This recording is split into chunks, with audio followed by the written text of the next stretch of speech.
Good morning, everyone. I am so sorry to break up the fellowship. I love hearing that hum, you hear that sound throughout the auditorium. That's a good thing.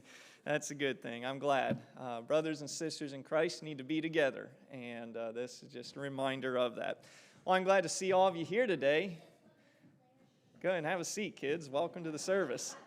The rest of us are ready to get started. All right.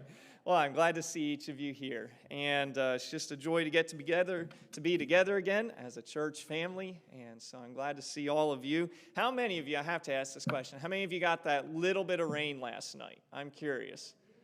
Okay, all right. We were right on the edge of it, and I'd say, I don't know, maybe 60% of everyone here got it. 75%, but we were right on the very edge of it. We got a good bit of rain, and I understand some of you got a whole lot more than that. Yeah, so anyway, it was hit and miss. We need to keep praying for rain, though. We could use a good bit of rain through this area, and so we know the Creator, we know the one who brings it, and so we can petition Him, and we know that He will hear us in His time.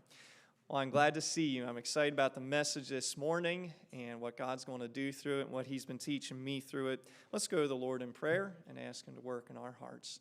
Our Father, thank you that we get to be here today. Thank you for Cornerstone Independent Baptist Church. Thank you for this body of believers, Lord, that you have placed here in this mission field called Enola, Pennsylvania, and Lord, in this region.